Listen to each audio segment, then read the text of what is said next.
সুন্দরবনের মানুষের জীবন জীবিকা লবণ পানিতে মিশে আছে। কষ্টের গল্প। প্রজন্মের পর প্রজন্ম আমরা এভাবে সুন্দরবনকে আঁকড়ে বেঁচে আছি এখানে। সুন্দরবনকে ঘিরে কত শত বিপদ আছে। বাঘ, নদীতে কুমির, বিপজ্জনক কত পোকামাকড়, সব কিছুর ভয় উপেক্ষা করে চলে আমাদের জীবন এখানে। ছোট থেকে শুনে আসছি ডাকাত, জলদস্যু, বনদস্যুর নির্যাতনের গল্প। বাঘের আক্রমণে বাড়ি না ফেরা পরিবারের সব থেকে মূল্যবান ব্যক্তি। তারপরও আমাদের জীবন জীবিকা চলছে এই সুন্দরবন নিয়ে। কোনো একদিন হয়তো আমরা চলে যাব, সবাই কিন্তু থেকে যাবে স্মৃতির পাতায়। পশ্চিম সুন্দরবন বাংলাদেশ থেকে রহস্য, রোমাঞ্চ আর প্রকৃতির স্বর্গ। বাংলাদেশের দক্ষিণ পশ্চিমে বিস্তৃত এক অপার সৌন্দর্যের রাজ্য সুন্দরবন। নদী, নালা, খাল, বিল আর ঘন জঙ্গল মিলিয়ে গঠিত বিশ্বের বৃহত্তম ম্যানগ্রোভ বনাঞ্চল, যার প্রতিটি কোণে লুকিয়ে আছে রহস্য, ভয় আর অদ্ভুত রোমাঞ্চের গল্প। জলে কুমিরের নিঃশব্দ ভেসে থাকা, ডাঙায় রয়্যাল বেঙ্গল টাইগারের পদচারণা, আকাশে পাখির উড়াউড়ি যেন এক চলমান প্রকৃতির মঞ্চ। এখানে মানুষের জীবনও জঙ্গলের সঙ্গে গভীরভাবে জড়িত। পুরুষরা প্রতিদিন প্রাণের ঝুঁকি নিয়ে যায় মধু সংগ্রহে, মাছ ধরতে বা কাঠ কেটে জীবিকা নির্বাহে। নারীরাও পিছিয়ে নেই। তারা সমানভাবে অংশ নেন পরিবারের সংগ্রামে। এই বনভূমির প্রতিটি নদী, গাছ, এমনকি বাতাসেও আছে সাহস, রহস্য আর বেঁচে থাকার গল্প। সুন্দরবন ভ্রমণের আদর্শ মৌসুম হল অক্টোবর থেকে মার্চ। এ সময় আবহাওয়া মনোরম থাকে আর বন্যপ্রাণীদের দেখা পাওয়ার সুযোগও থাকে বেশি। এই সময়ে রয়্যাল বেঙ্গল টাইগার, চিতল, হরিণ, বানর, কুমির আর নানা প্রজাতির পাখি পর্যটকদের নজর কেড়ে নেয়।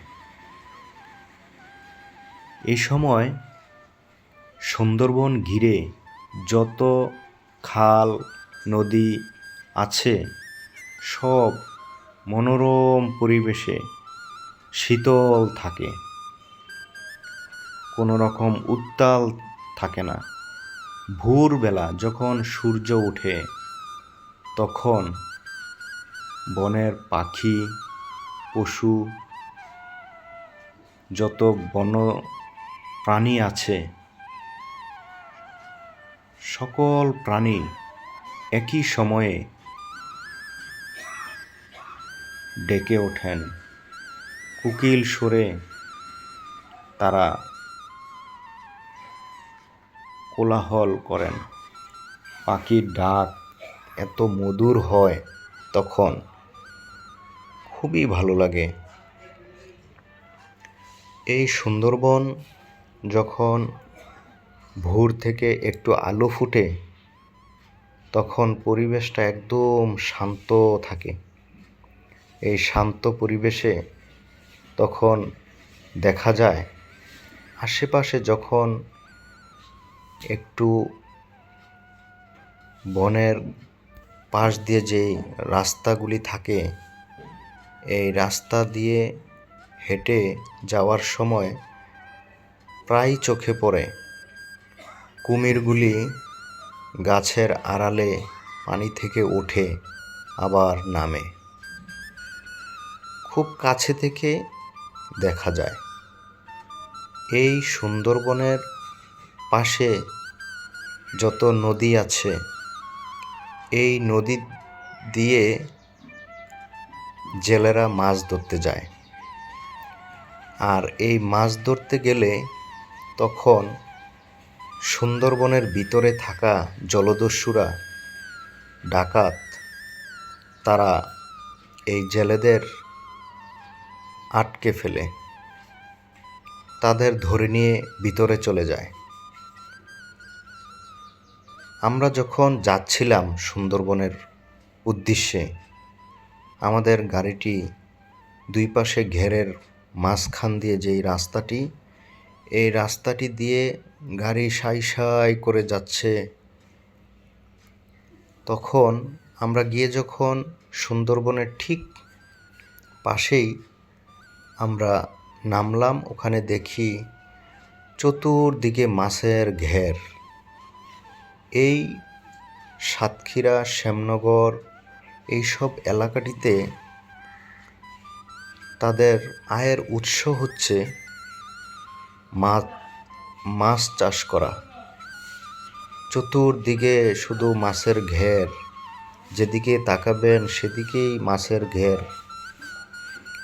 এই মাছকে ঘিরেই তাদের আয়ের উৎস।